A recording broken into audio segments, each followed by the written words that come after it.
여러분 안녕하세요. 이지우 사이언스TV의 정희선 강사입니다. 오늘은 기초화학, 산화수에 대해서 한번 알아보도록 하겠습니다.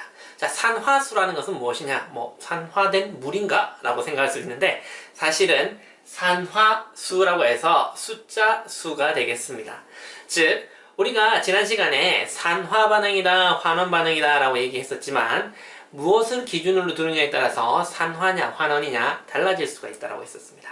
자, 그러면 생각을 해볼게요. 산소를 얻으면 산화지만 수소를 얻으면 환원이 됐죠.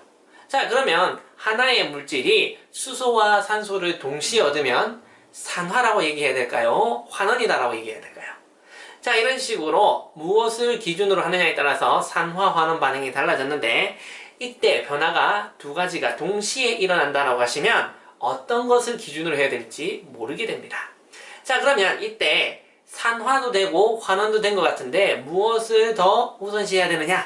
라고 한다면 누가 더 많이 반응을 했는지 그걸 생각하면 되겠죠. 즉, 산화는 이만큼 반응했는데 환원은 요만큼 반응했다.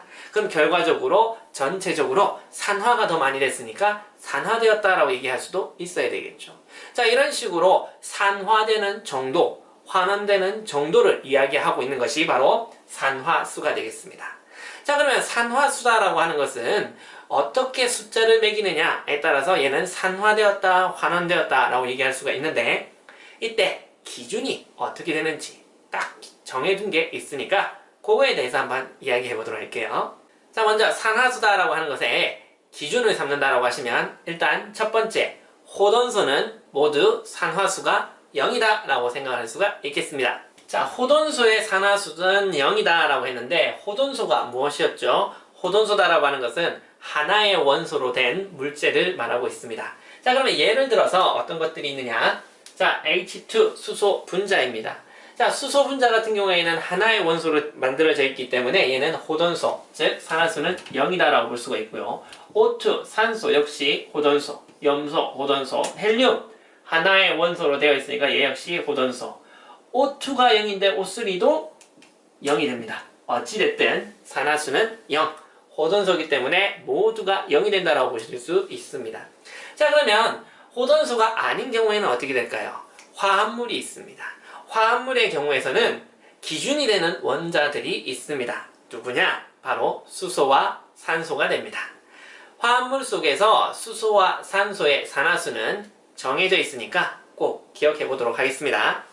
화합물 속에 수소의 산화수는 플러스 1, 산소의 산화수는 마이너스 2라고 정해져 있습니다. 자, 그러면 딱 정해져 있으니까 얘네들의 값을 한번 생각해 본다라고 하시면 자, H2를 예로 들어보시면 H가 플러스 1의 산화수를 가지는데 두 개가 있으니까 전체 플러스 2의 산화수를 가질 겁니다. 그런데 산소가 마이너스 2의 산화수를 가지니까 전체의 산화수의 합은 0이다 이렇게 볼 수가 있겠네요. 자, 하지만 예외적으로 한 가지가 있습니다. 자, 자주 나오는 예외가 누가 있느냐? H2O2다라고 하는 과산화수소가 있습니다. 과산화수소는 H가 플러스 1의 산화수를 가지니까 전체 플러스 2가 되지만 O가 마이너스 2의 산화수를 가지고 있으면 전체적으로 마이너스 4가 되니까 전체의 산화수는 0이 되지 않고 있죠. 자, 0이 되지 않으면 안 되기 때문에 전체 0으로 맞추기 위해서 O의 산화수가 하나당 마이너스 1, 전체가 마이너스 2가 됩니다. 그래서 어찌됐든 여차저차 해도 전체의 산화수는 0이 되게 만들어줄 수가 있어야 됩니다. 자, 그래서 과산화수소에서의 산소의 산화수는 예외적으로 마이너스 1의 산화수를 가진다라는 것도 기억해 두도록 하겠습니다. 자, 세 번째, 방금 얘기한 것과 마찬가지로 전체 화합물인데 전하를 띠고 있지 않은 화합물에서는 전체 산화수의 합이 0이 된다라고 하는 것이 포인트가 되겠습니다. 전하를 갖지 않는 화합물의 산화수의 총합은 전체 0이 돼야 되겠죠. 그래서 아까 물도 전체 다 합치면 0이 돼야 됐고 H2O2, 과산화수소 역시도 다 합치면 0이 돼야 됩니다. 자, 그럼 예를 한번 들어보시면요. 자, 여기 NH3 암모니아가 있네요. 암모니아에서 H는 플러스 1을 갖고 있기 때문에 전체 얼마가 된다? 플러스 3이 돼야 되죠. 그러면 우리 요 N이다 라고 하는 것의 값을 구하고 싶은데 전체 산화수가 0이 되기 위해서는 마이너스 3이다 라고 하는 값에 질소의 산화수가 나와야 된다라는 것을 이렇게 찾을 수가 있겠네요. 자, 그래서 우리는 알 수 없는 원자의 산화수를 찾을 수가 있다라고 볼 수가 있겠습니다. 마찬가지로 SO2라고 하는 이 화합물도 전체 산화수의 합은 0이 되어야 되기 때문에 O가 마이너스 2, 전체 마이너스 4가 되어야 되니까 S는 얼마가 되어야 된다? 플러스 4의 값을 가져야 된다라는 것을 찾을 수가 있겠습니다. 자, 네 번째로는 전하를 갖는 이온 같은 경우에는 어떻게 산화수를 찾을 수가 있을까요? 이온의 산화수는 그 이온이 갖는 전하의 값과 동일하다라고 하는 것이 그 다음 규칙이 되겠습니다. 단원자 이온, 즉 원자가 하나인 이온의 산화수는요, 그것이 가지고 있는 전하량과 같다라고 합니다. 어떻게 되느냐? Na 플러스 1까지죠. 그러면 얘의 산화수는 얼마다? 플러스 1이다라고 볼 수가 있겠죠. Cl 마이너스 1가니까 얘는 마이너스 1의 산화수를 갖는다. Cu2 플러스 2가니까 얘는 플러스 2의 산화수를 갖는다 라고 보시면 되겠습니다. 자, 그러면 단원자 이온이 아니라 다원자 이온, 여러 개의 원소가 합쳐져서 만들어진 거대한 이온이다 라고 생각하시면 우리는 어떻게 볼 수가 있을까요? 거대한 이온 같은 경우에는 그 다원자 이온 속에 들어있는 원소의 산화수를 다 합쳤을 때의 산화수의 합은 전체의 다원자 이온의 산화수의 전하량과 같다라고 볼 수가 있겠습니다. 자, 그러면 다원자 이온의 경우에는 어떻게 될까요? 다원자 이온의 산화수다라고 하는 것은요, 다원자 이온이 가지고 있는 전하량이 있을 겁니다. 그 전하량이 전체 산화수의 총합의 값과 같다라고 보시면 되겠습니다. 즉, 다원자 이온의 산화수의 총합은 전체 전하량의 값과 같다라고 보시면 되겠습니다. 자, 그럼 예를 들어서 보시면요. 자, 여기 SO4 이가 마이너스가 있네요. 황산 이온이 있습니다. 그러면 이때 전체 전하량이 마이너스 2가 되기 때문에 산화수를 다 더했을 때 마이너스 2가 되어야 된다라고 생각하시면 되겠습니다. 그러면 O는 마이너스 2를 가지는데 4개가 있으니까 마이너스 8. 그러면 S가 얼마가 되어야 전체 마이너스 2가 나오느냐를 생각해 보시면 S는 플러스 6이다라는 것을 알 수가 있겠습니다. 자, 그러면 여기 NH4 플러스 암모늄 이온이 되겠네요. 그러면 암모늄 이온은 플러스 1가를 가지니까 전체의 값이 얼마가 나와야 된다? 플러스 1이다라고 하는 값을 가져야 된다라고 볼 수가 있겠습니다. 자, 그러면 H가 플러스 1의 값을 가지니까 4개를 가지고 있으니 플러스 4의 값을 가지고 있을 겁니다. 그런데 전체가 플러스 1이 나오기 위해서는 N이 얼마를 가져야 된다? 마이너스 3이다라고 하는 산화수를 가져야 전체 플러스 1이다라고 하는 전하량이 나올 수가 있다라고 볼 수가 있겠습니다. 자, 이런 식으로 해서 H와 O의 산화수만 아는 것으로 나머지 모르는 원자들의 전하량까지 우리는 찾을 수가 있겠네요. 자, 이렇게 산화수를 먼저 찾아야 산화 환원 반응이 어떻게 일어나는지 알 수 있게 됩니다. 자, 그러면 이 산화수를 가지고 우리는 어떻게 산화 반응이냐 환원 반응이냐 판단할 수 있느냐, 그것도 알아보셔야 되겠죠.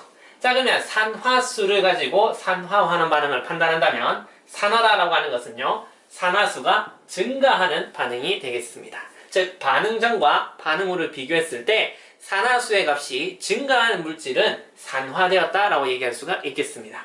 반대로 환원은 산화수가 감소하는 반응이 바로 환원 반응이 되겠죠. 자, 이렇게 산화수가 반응 전, 반응 후를 비교했을 때 증가했냐, 감소했냐를 가지고 우리는 산화, 환원 반응을 구별할 수가 있습니다. 자, 그럼 여기 예를 보면서 한번 산화, 환원 반응을 찾아보도록 할게요. 자, 여기 두 개의 CuO, 두 개의 산화구리가 탄소와 만나서 구리와 이산화탄소로 바뀌는 변화가 있네요. 자, 그럼 여기서 Cu의 산화수를 보시면 CuO는 전체 화합물이 전하량이 0이기 때문에 전체 0이다라고 하는 값이 나와야 되겠네요. 그러면 O가 마이너스 2를 가지니까 Cu는 플러스 2를 가져야 됩니다. 그럼 여기서 Cu의 산화수는 플러스 2가 되고 있습니다. 하지만 이쪽에는 호돈수로 존재하기 때문에 Cu의 산화수가 얼마가 돼야 된다? 0으로 바뀌고 있습니다. 그러면 이때에 Cu는요, 산화수가 어떻게 되고 있다? 산화수가 감소되고 있다는 것을 알 수가 있습니다. 산화수가 감소하니까 얘는 환원 반응이 일어난다 라고 볼 수가 있겠네요. 자, 그러면 탄소의 산화수를 보시면 탄소는 호돈소로 존재하니까 반응 전에는 0으로 존재할 겁니다. 하지만 CO2에서는 O가 마이너스 2를 가지고 2개가 되니까 마이너스 4가 됩니다.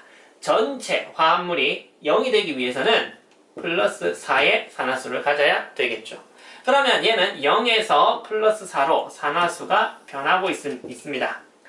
어떻게 변하고 있느냐? 산화수가 증가하고 있네요. 산화수가 증가하고 있으니까 얘는 산화 반응이다 라고 이렇게 찾을 수가 있겠습니다. 자, 산화수에 따라서 산화 반응, 환원 반응을 찾을 수가 있어야 되겠네요. 그런데 산화될 때에 증가한 산화수의 양이 얼마죠? 플러스 4가 증가했네요. 그러면 환원에 의해서 감소된 산화수는 얼마가 될까요? 플러스 2에서 0이 되고 있으니까 이만큼 감소했을까요? 자세히 보시면 CU가 2개가 있죠. 그래서 플러스 2에서 0으로 되는 것이 2개가 있으니까 2 감소하는 것이 2개, 즉 전체적으로 얼마? 마이너스 4 감소했다라고 볼 수가 있습니다. 자, 그러면 항상 이 반응에서는 어떻게 일어나야 되느냐? 산화하는 반응과 환원하는 반응은 항상 같이 일어나야 되니까 산화한 만큼 환원이 일어나야 됩니다. 그러면 산화하면서 증가한 산화수의 값만큼 환원되면서 감소하는 산화수의 값이 같아야 되겠죠. 자, 그래서 전체적으로 이야기를 해보시면 결론을 얘기하면 산화된 원자에서 증가한 산화수의 총합은 환원된 원자에서 감소한 산화수의 총합과 항상 같아야 된다 라고 하는 것을 꼭 기억해야 되겠습니다. 자, 이렇게 산화 환원 반응에 대해서 한번 기준을 잡는 법을 배웠습니다. 지난 시간에는 산소에 따라서 수소에 따라서 전자에 따라서 산화 환원 반응을 구별하는 것을 배웠고요. 이번 시간에는 산화수의 증가 감소에 따라서 산화 환원을 나누는 법을 배웠습니다. 자, 이렇게 산화 환원 반응을 구별하는 방법은 4가지가 있으니까 꼭 기억해 두도록 하겠습니다. 자, 오늘의 내용은 여기까지고요. 우리 질문 있으시면 아래에 주소에 얼마든지 질문 주시길 바라겠습니다. 자, 그럼 우리는 다음 시간에 더 좋은 내용으로 다시 만나길 바라요. 그럼 안녕!